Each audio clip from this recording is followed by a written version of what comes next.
Jean-François Mercier!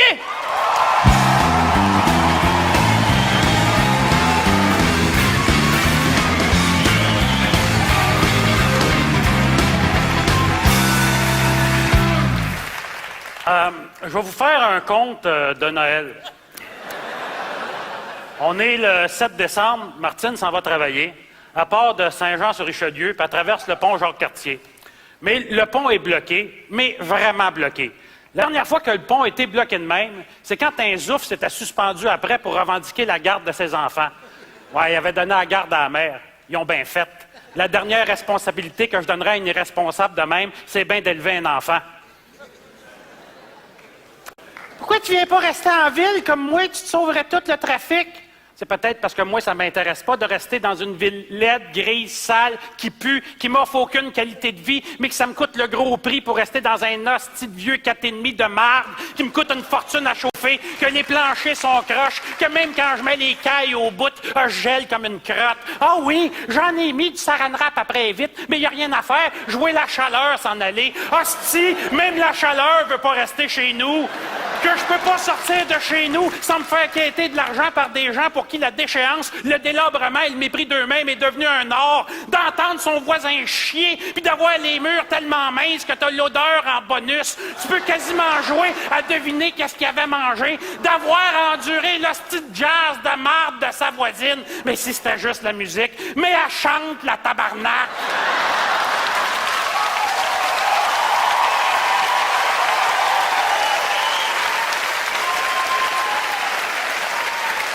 Mon autre voisine s'est faite violer dans le parc La Fontaine pendant que le monde continuait de passer, les plus pudiques prenant tout de même la peine de regarder ailleurs.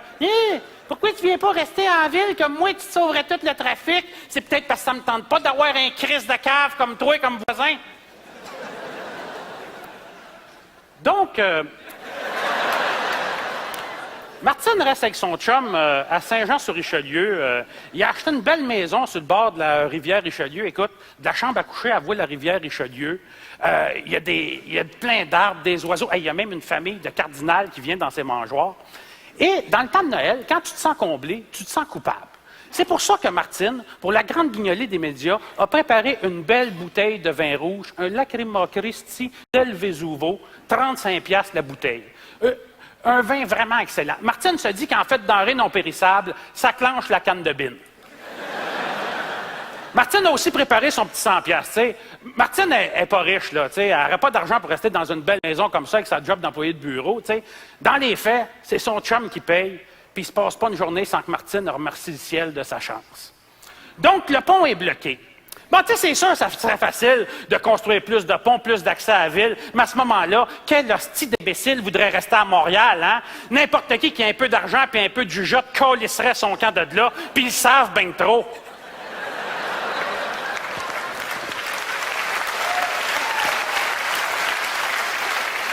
Donc, le pont est bloqué. La raison, c'est que le 7 décembre, c'est la grande guignolée des médias. Écoute, Papineau est bloqué, René Lévesque est bloqué, Maisonneuve est bloqué. C'est sûr, tous les médias sont dans ce coin-là. TVA, Radio-Canada, Télé-Québec, le Groupe Astral, Énergie, RDS, name it. Et nos bons artistes sont excités, hein?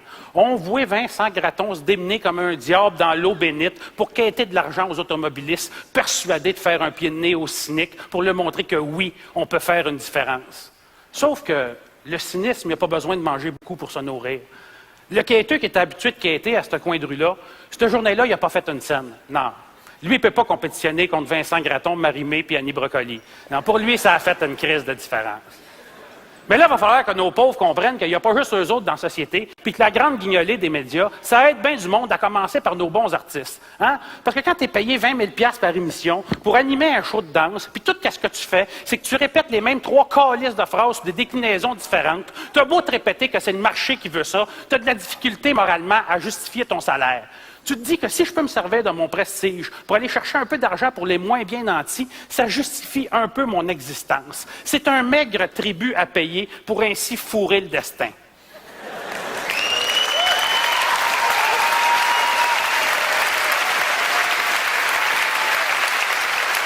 Puis, c'est rassurant, hein, l'image qu'on se fait des pauvres à cette période-là de l'année. La pauvre mère monoparentale qui tire le diable par la queue, mais qui a tellement de cœur puis tellement de fierté que la moindre des choses qu'on peut faire, c'est bien de donner un petit panier à Noël. Bien, justement, celle-là a tellement de cœur, tellement de fierté, que jamais elle s'humilierait à aller chercher un panier de Noël. Je vais te dire, avec tout ce qu'on donne à Noël, je suis surpris qu'on manque pas de pauvres.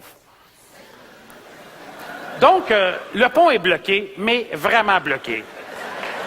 Martine va être en retard, c'est certain. Mais elle se dit, regarde, c'est pas grave, je finirai plus tard au bureau. Ah oui, Martine, là, c'est une employée extrêmement dévouée. Bien, d'ailleurs, d'un fait, c'est elle qui a hérité de la job de tout le monde puis des responsabilités, t'sais, pendant que les autres se pognent le cul. C'est elle qui se tape toute la job au bureau pendant que les autres se pognent le cul. T'sais. Bon, Martine, c'est la seule qui fait des erreurs au bureau. C'est un peu normal, c'est la seule qui travaille. Écoute, quand elle a fini par traverser le pont Jacques-Cartier, son auto a été assaillie par les formidables fêtards de la guignolée des médias. Fait qu'elle a baissé sa vitre, elle a droppé sa petite bouteille de vin puis son 100$ à Cornelio. Elle l'a reconnu, puis autant par malaise que par réflexe, elle lui a dit « J'aime beaucoup ce que vous faites ». Ce qui n'est pas sémantiquement un mensonge, parce que qu'est-ce que fait Cornelio? C'est surtout pitié. Ah non! Ça, quand il s'agit de faire pitié, ça, Cornelio, il l'a l'affaire. C'est au niveau des chansons que ça se gâche un peu, tu sais. Sauf qu'un coup que tu as droppé ton stock, tu continues de te faire quêter de l'argent par les fêtards de la grande guignolée. T'sais. Fait que Martine, qui a toujours d'être en dessous dans son cendrier de char, ses parcomètres, a décidé de se délester de son petit change dans Kékane du beau Louis-José Hood. Sauf que là, elle est obligée de prendre un parking payant, 20$. Martine commence à trouver que les crises de pauvres commencent à lui coûter cher. Hein?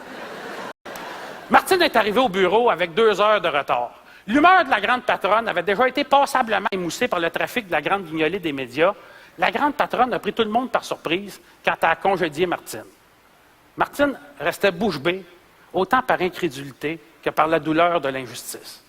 Tu sais, Martine, sa têteuse au bureau qui se tape toute la job, fait qu'elle ne peut pas prendre des heures et des heures pour aller dîner puis ainsi sociabiliser avec ses pairs. Fait que le mouvement de sympathie à son endroit fut plutôt limité. T'sais.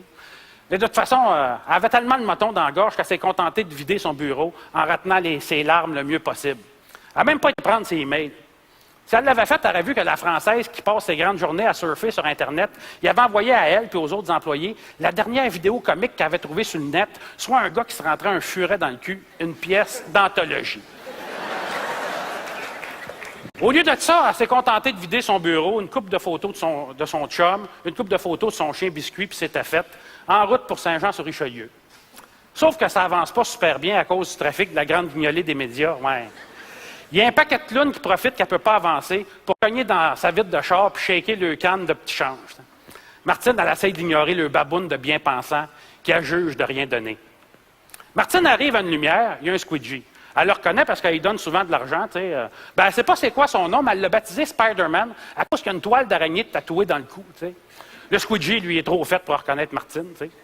Fait que, il fait un beau sourire avec ses dents pourrites, puis il tend sa cope de carton Dunkin' Donut pour lui demander à la charité. T'sais. Sauf que Martine a tout donné son petit change, fait qu'elle fait signe qu'elle est désolée. Le sourire du squidgy s'éteint aussitôt, puis il se transforme en rictus de dégoût. Il pogne son squidgy avec des involtures, un moulinet, puis POC! Il poque son char. Tout l'argent qu'elle a donné pendant 2 ans pour que finalement, il poque son char. La lumière tombe verte. Mais là, qu'est-ce que tu veux faire, hein? Faire payer les dommages à ton véhicule? Sa job, c'est de laver des windshields de char, puis il a déjà atteint son niveau d'incompétence. Mais, il ne faut pas le juger, hein? Il y en a sûrement beaucoup arrachés dans la vie. Martine finit par arriver à sa maison à Saint-Jean-sur-Richelieu. Quand elle est dans son petit havre de paix qu'elle a décoré à son goût, elle a l'impression qu'il n'y a rien qui peut y arriver. T'sais. Elle sait que son chum est là parce que son char est dans le driveway. Elle est contente, il va pouvoir la consoler. Mais il y a aussi un autre char dans le driveway. Ça bug un peu, elle n'a pas le goût de voir personne, mais elle est rentrée pareil. Son chum était avec une autre femme. Le temps s'est arrêté, sa vie s'est arrêtée, elle s'écroule. Cette journée-là, elle a tout perdu.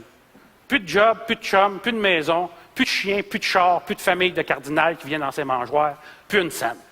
Son chum a tout repris, c'est normal, c'est lui qui paye. Vu que Martine n'avait plus une scène, elle s'est louée un petit 1,5 sur Messier, entre Sherbrooke et Rachel, le temps de soigner ses blessures. C'est un bloc de BS, les planchers sont croches, puis même quand elle met les cailles au bout, elle gèle comme une crotte. Ah oui, elle a mis du saran wrap après vite, mais il n'y a rien à faire, elle voit la chaleur s'en aller. Asti, même la chaleur ne veut pas rester chez eux. Vu que Martine n'avait plus une scène, Elle a été chercher un panier de Noël. Tu sais. Ah oui, elle avait du Kraft Dinner puis de la canne de bine en masse. Tu sais. Mais elle avait même une petite bouteille de vin d'épicerie puis un petit poulet congelé. Tu sais, le poulet congelé, avec un peu d'imagination, tu peux te faire croire que c'est de la dinde. Tu sais. Ben, elle s'est fait un petit réveillon avec ça. Puis sais-tu quoi? Elle était heureuse. Elle mangeait le petit fromage qu'elle s'était volé chez Métro, puis elle était heureuse.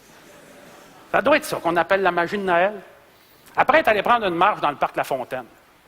Il y a un bénévole qui s'en va livrer un panier de Noël. C'est un gars avec une toile d'araignée tatouée dans le cou qui s'en va répondre à la porte. Il prend le panier de Noël, il referme la porte sans dire merci. Dans le panier, il y avait une belle bouteille de vin rouge. S'il avait été capable de lire, il aurait su que sur l'étiquette, c'était écrit « Lacrima Christi del Vesuvio ». Il l'a calé en 3 gorgées, puis est allé violer la première fille qu'il a vue dans le parc La Fontaine, pendant que le monde continuait de passer en faisant sembler de regarder ailleurs. Il était tellement fait qu'il ne s'en souvient même pas. Quand Martine a vu Spider-Man qui s'en venait vers elle la veille de Noël, elle l'a reconnu, puis elle a souri. Elle s'est dit, la veille de Noël, on a tous besoin d'un peu de chaleur humaine. Joyeux Noël, Martine.